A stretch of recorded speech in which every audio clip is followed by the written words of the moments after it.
بسم الله الرحمن الرحيم.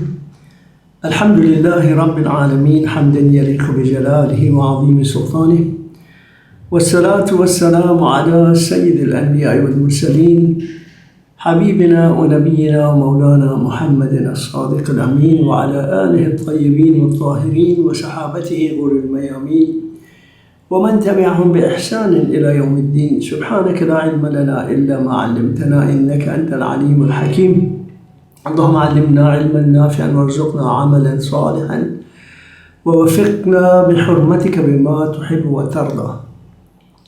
سپاس و ستایش مخصوص خداوند متعال پروردگار جهانیان است، ستایشی که در شأن جلال او و عظمت سلطنت بی پایانش باشد و درود و سلام باد بر سالار پیغمبران و فرستادگان، محبوب ما، سرور ما و مولای ما حضرت محمد آل صادق امین، و بر خاندان پاک و مطهر او و بر اصحاب گران قدرش که هر کدام چون ماه تابان درخشیدند، و بر هر آن که با نیکی و اخلاص تا روز قیامت راه ایشان در پیش گیرد. درس امروز مکتوب 305 از جلد اول است که با میرزا محب الله در بیان اسرار نماز و فرق در میان نماز مبتدی و عامی و در میان نماز منتهی صادر شده است. بسم الله الرحمن الرحیم. الحمد لله و السلام علی عباده الذین اصطفى. بدان که ارشدک الله تعالی که تمامی صلوات و کمال آن نزد فقیر عبارت از اتیان فرایض و واجبات و سنن و مستحبات نماز است که در کتب فقهیه با تفصیل بیان یافته است. امر دیگر ورای این امور اربعه نیست که در تمامی نماز آن را مدخلی باشد.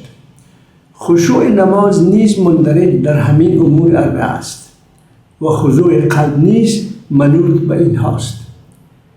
جمعی به علم این امور کفایت ورزیده اند و در عمل مسالمت و مداهنت اختیار نموده، لاجرم از کمالات نماز قلیل نصیب گشتند، و جمع دیگر اهتمام به حضور قلب به حق سبحانه داشته و اعمال ادبیه جوارح کم پردازند و اختصار بر فرایض و سنن نمایند.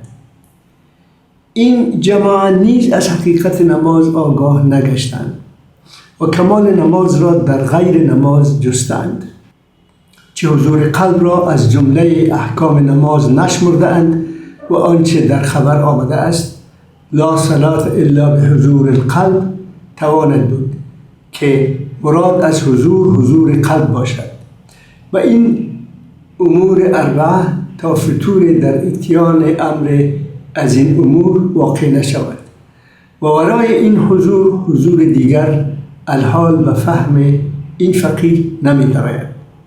سوال: چون تمامی نماز و کمال آن مربوط به اتیان امور اربعه گشت و امر دیگری ورای اینها در کمال آن ملحوظ نشد، پس فرق میان نماز منتهی و نماز مبتدی بلکه نماز عامی که مقرون به اتیان این امور باشد چه بود؟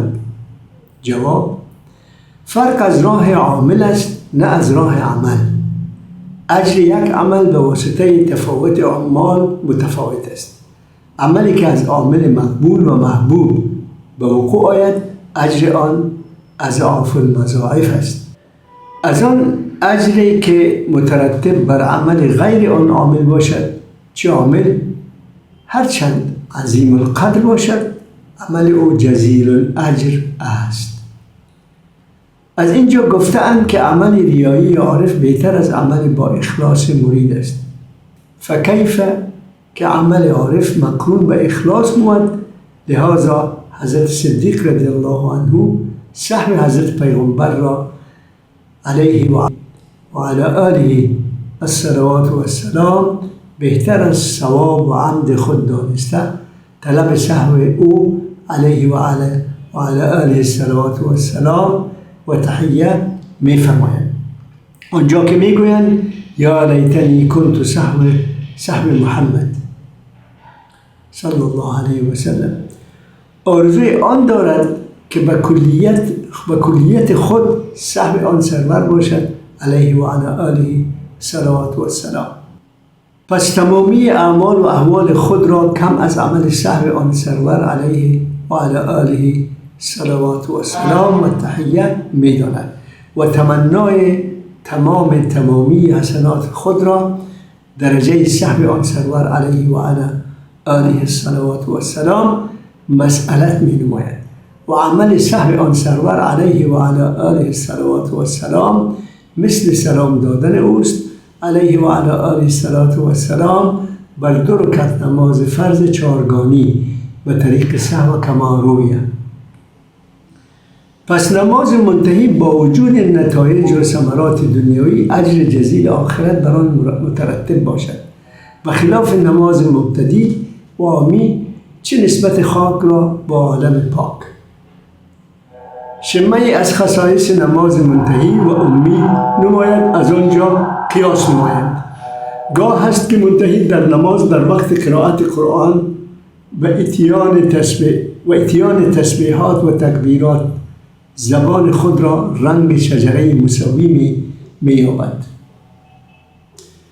و قوا و جوارح خود را بیش از آلات و وسایل نمی داند و گاهی می یابد که در وقت ادای نماز باطن و حقیقت و تمام از ظاهر و صورت تعلق گسسته به عالم غیب ملحق شده است و نسبت مجهول الکیف به غیب پیدا کرده و چون از نماز فارغ شد باز رجوع نموده، یا آنکه جواب سوال اصل گوییم که اتیان امور اربعه مذکور و تمام و کمال نصیب منتهی است. مبتدی و عامی دور است که به اتیان این امور و تمام و کمال موفق شوند، هرچند ممکن و جایز است. فانما لکبیرة الا علی الخاشعین. خب، نماز از منظر اولیاء الهی نه تنها فریضه شرعی است بلکه وسیله قرب الی الله و معراج روحانی است. هر کس به اندازه صفای باطن و حضور قلب خویش از این معراج بهره می‌گیرد. امام ربانی مجدد الفسانی قدس الله سره در مکتوب 305 خطاب به میرزا محب الله یکی از عمیق‌ترین تحلیل‌های عرفانی خود را درباره مراتب نماز بیان می‌دارند و در این مکتوب تفاوت میان نماز مبتدی، عامی و منتهی را با دقت بی‌نظیر شرح می‌دهند. در شروع مکتوب امام ربانی نماز را تعریف کرده می‌فرماید تمامی صلوات و کمال آن نزد فقیه عبارت از اتیان فرایض و واجبات و سنن و مستحبات نماز است که در کتب فقهیه و تفصیل بیان یافته است. امر دیگری ورای این امور اربعه نیست. در این عبارت امام ربانی قدس الله سره حقیقت نماز را در 4 امر خلاصه می کند: فرایض، واجبات، سنت ها و مستحبات. در ادامه نکته عمیق‌تری می افزایند و می گویند خشوع نماز نیز مندرج در همین امور اربعه است و خضوع قلب نیز منوط به اینهاست. حضرت امام نشان می دهند که حضور قلب و خشوع امر بیرون از ظاهر شریعت نیست بلکه در درون همان ظاهر تحقق می یابد. این دیدگاه در امتداد آیه شریفه است: قد افلح المؤمنون الذين هم في صلاتهم خاشعون. مسلماً مؤمنان پیروز رستگار شدند کسانی که در نمازشان خشوع و حضور دارند.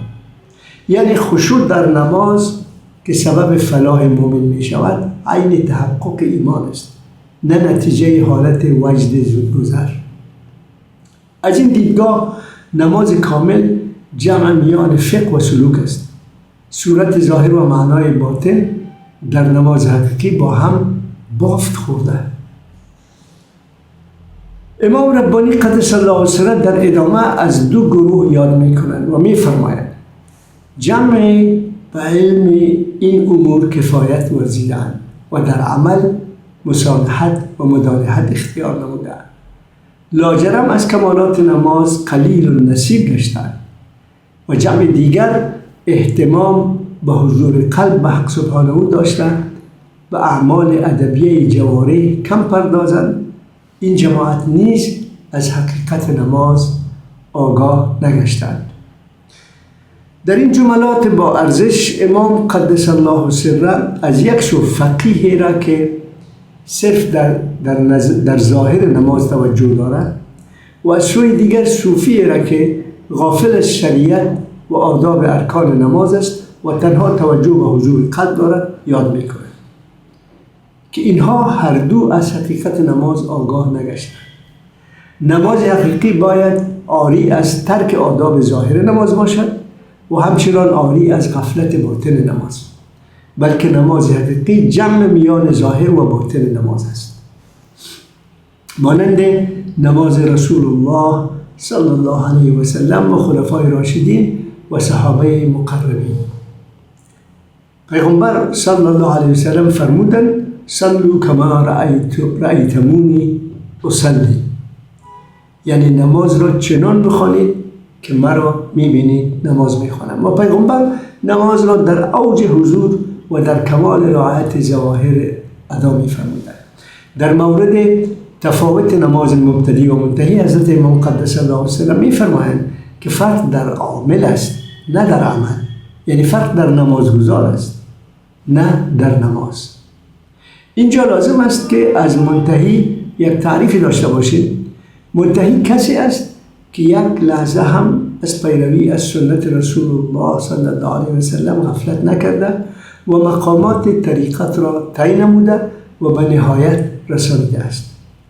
سوالی که در مکتوب ذکر شده چنین است: فرق در میان نماز منتهی و نماز مبتدی بلکه نماز عامی که مقرون به اتیان این امور باشد چی بود؟ جواب حضرت امام ربانی: فرق از راه عامل است نه از راه عمل. اجر یک عمل به واسطه تفاوت اعمال متفاوت است. این جمله حضرت امام اشاره معرفت توحیدی در عبادت است. عمل هر دو در ظاهر یکی است، اما چون مقام، نیت و حالت روحانی و قرب الهی هر یک متفاوت است، اثر و نور حاصل از آن نیز متفاوت می باشد. اعمال خیر از متقیان مقبولتر است نسبت به اعمال خیر از عاصیان. قرآن می فرماید انما یتقبل الله من المتقین، خداوند تنها از پرهیزگاران میپذیرد. قرآن کریم داستان اولاد آدم علیه السلام قابیل و حابیل را بیان میکند. اتلو علیهم نبأ ابنی آدم بالحق اذ قرب قربانا فتقبل من احدهما ولم يتقبل من الآخر قال لأقتلنك قال انما يتقبل الله من المتقین. و داستان دو فرزند آدم را به حق بر آنها بخوان هنگامی که هر کدام قربانی برای تقرب به پروردگار انجام دادند، اما یکی پذیرفته شد و از دیگر پذیرفته نشد. قابیل که عملش مردود شده بود و حابیل گفت به خدا سوگند تو را خواهم کشت. حابیل گفت من چه گناهی دارم، زیرا خداوند تنها از پرهیزگاران میپذیرد. و حدیث شریف است انما الاعمال بالنیات، یعنی حقیقت عمل به نیت آن مربوط است. پس نماز منتهی با همان الفاظ و رکوع و سجود به سبب مقام فاعل، صفا و درجه نیت و قربی را که به الله جل جلاله حاصل کرده به یک حقیقت دیگر میرسد. حضرت امام ربانی در تایید این معنا از گفتار خلیفه اول حضرت ابوبکر صدیق رضی الله عنه یاد میکنند. حضرت صدیق رضی الله عنه صحب حضرت پیغمبر صلی الله علیه وسلم را بهتر از ثواب و حسنات خود دانسته طلب صحب آن حضرت صلی الله علیه وسلم میفرمایند آنجا که میگویند یا لیتنی کنت صحب محمد.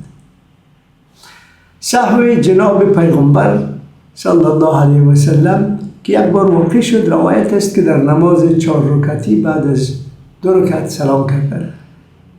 با جملات حضرت امام در این رابطه توجه کنید. قسمی که در درس‌های قبل هم از عشق ایشان و نبی کریم صلی الله علیه وسلم یاد کردیم. حتی اگر چند بار نام رسول الله صلی الله علیه وسلم را پی هم یاد کنند، هر بار با الفاظ بسیار زیبا به جناب پیغمبر صلی الله علیه وسلم صلوات و درود می‌فرستند. قسمی که اینجا در این مکتوب می‌فرمایند و عمل صحب آن سرور علیه و علی آله صلوات و السلام مثل سلام دادن اوست علیه و علی آله صلوات و السلام بر 2 رکعت نماز فرض چهارگانی به طریق سهو کما رویه. حتی صحب پیغمبر صلی الله علیه وسلم برتر از عمد و حسنات صدیق اکبر رضی الله عنه است، زیرا در صحب نبی نیز نور حق ساری است و انانیت راه ندارد. عارف چون به این مقام فنای افعالی میرسد، عملش دیگر از او نیست بلکه در او واقع می شود. منتهی در عبادت خود از خود خالی و تهی است. افعال نماز را از خود نمی بیند چون فاعل حقیقی خدا را می داند. این همان مقام است که قرآن درباره رسول خدا صلی الله علیه وسلم فرمود و ما رمیت اذ رمیت ولکن الله رمی. خطاب به پیغمبر صلی الله علیه وسلم الله جل جلاله می فرماید زمانی که در غزوه بدر مشت خاک را به سوی کافران پرتاب کردی، تو نکردی بلکه خداوند پرتاب کرد. یک مشت خاک را رسول الله صلی الله علیه و سلم قبل از شروع غزوه بدر به سوی لشکر قریش پرتاب کردند و خداوند آن را خار چشم لشکریان قریش ساخت. صحبت امروز در همین جا خاتمه می دهیم. در درس آینده انشاءالله به شرح بقیه مکتوب 305 از جلد اول که بسیار نکات جالب دارد ادامه می دهیم. و از خدای بزرگ برای خود و شما آمرزش می طلبم. اگر سخنم به حق نزدیک بود از لطف و توفیق الهی است و اگر خطا کردم از جانب خودم، از نادانیم و از وسوسه شیطان است. به خدا پناه میبرم از آن که مردم را پند دهم و خود فراموش کنم. السلام علیکم و رحمت الله و برکاته.